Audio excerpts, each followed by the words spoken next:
Hey guys, welcome back to the channel. New season just dropped, and yeah, that means new rank struggles, especially if you're solo queuing like me. In today's video, I'm gonna show you one of my matches from this current season. I'm currently in Legend 3 rank, still grinding, still surviving. Because let's be real, we all mess up sometimes. The goal here is to learn from it, have a laugh, and hopefully avoid the same stuff next time. Now let's talk about something super important when you're playing solo rank. And honestly, this might be the biggest thing that decides if you win or lose. Hero selection. In solo rank, who you pick can make or break the entire match. I'm not even kidding. Countering the enemy heroes or picking a strong meta hero can change everything. Look at this match, for example.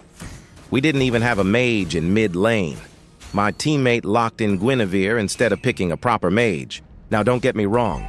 Guinevere can be strong, but mages are so important. They bring high damage and crowd control. If my teammate had picked someone like Odette, man, that would have been perfect. Her ult goes perfect with Atlas ultimate, and we already had Ruby too. That's a triple CC combo right there. Team fights would have been way easier. So here's my advice. If you're solo queuing, try to be flexible. Fill in the missing roles.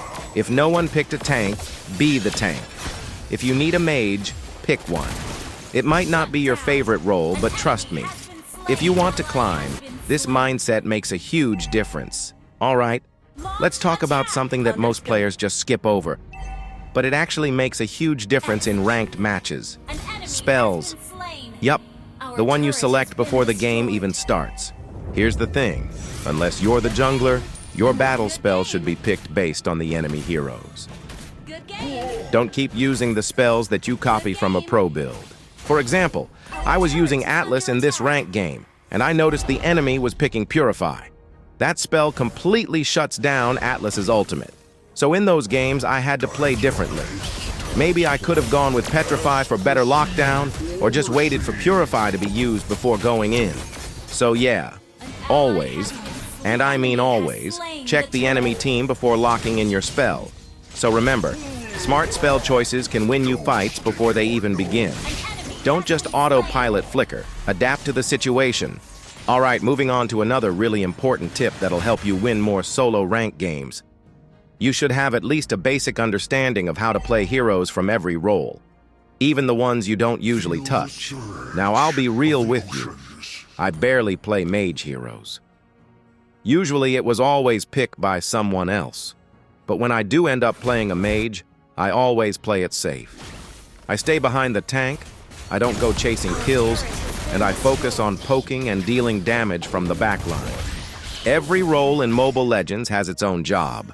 So if you're using a hero you're not too familiar with, don't panic. Just play more defensively, stick with your team, and be cautious. It's way better than throwing fights because you overextended. All right, moving to another tip that a lot of solo rank players get completely wrong. And it's about the roam role.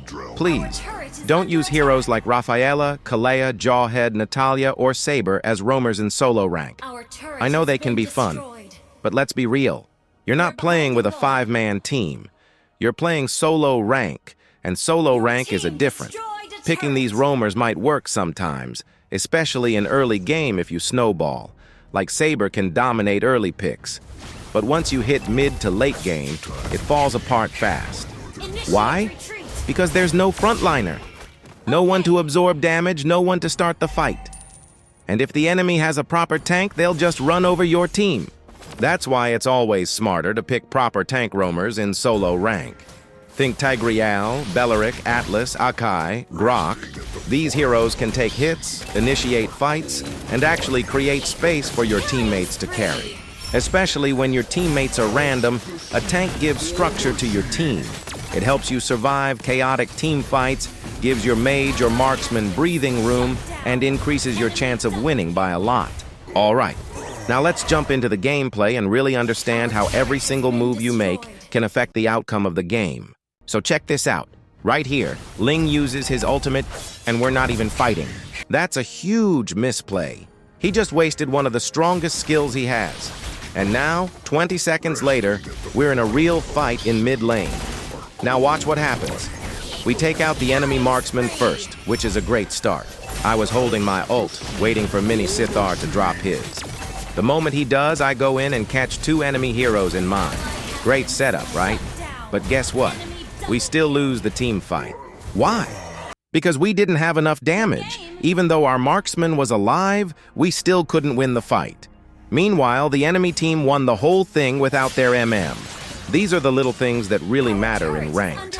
It's not just about making flashy plays, it's about timing, coordination, and having a team comp that actually works together.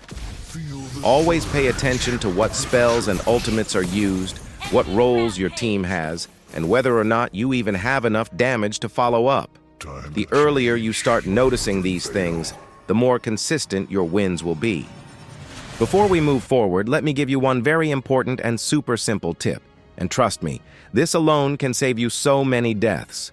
If you're a marksman and the enemy team has a Hanzo, Hayabusa, or any strong physical assassin, please buy Wind of Nature as your first core item. It gives you a shield that makes you immune to physical damage for 2 seconds. That might not sound like much, but in those 2 seconds you can completely turn a fight or just survive a deadly ambush. This is especially important against heroes like Hayabusa and Hanzo, who can directly dive the backline and burst down your MM instantly. You can also use it against other MM. It's really helpful. Now what if the assassin is a magic damage dealer? Like Karina, Eamon, or even burst mages like Cecilian, Eudora, or Odette. In that case, go for Rose Gold Meteor. It gives you a shield when your HP drops below a certain point. Perfect for those unexpected ganks or ambushes. It's not just for marksmen either. Fighters can benefit from it too. And if you're playing a mage and the enemy assassin keeps jumping on you, buy Winter Crown, aka Winter Truncheon. It lets you freeze and avoid damage at the right moment. It's a must-have for survival, and also works well if you're up against strong dive comps. The point is, don't just build damage blindly. Your first item can literally decide whether you die early or survive long enough to carry. These are basic survival items, but you'd be surprised how many players, even in Mythic, forget to build them. And then they wonder why they keep getting one shot. If you're constantly dying, you're not just losing. You're feeding gold and momentum to the enemy MM or assassin. Don't let that happen.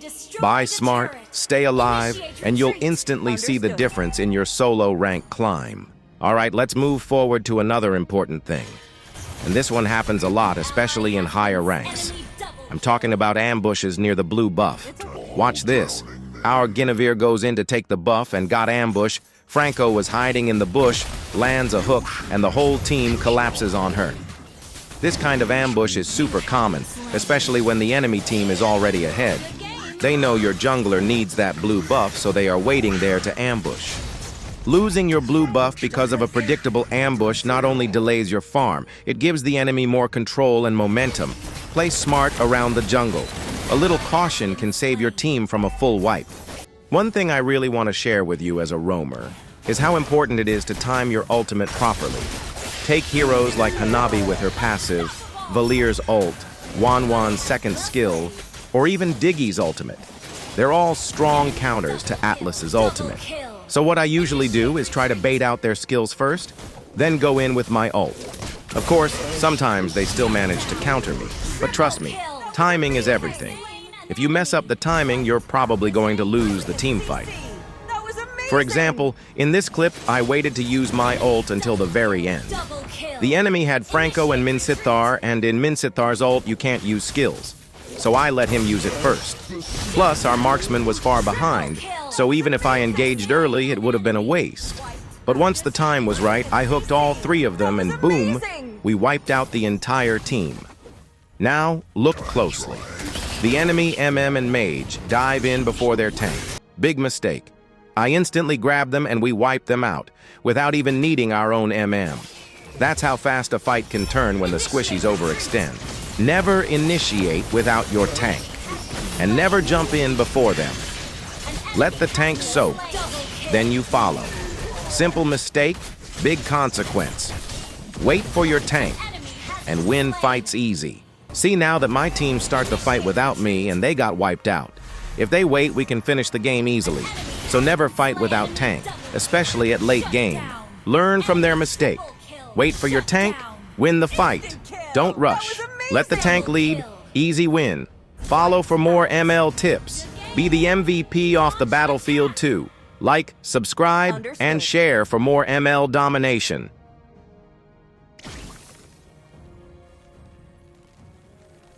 Regret fills the faces. Your team destroyed a turret. Good game.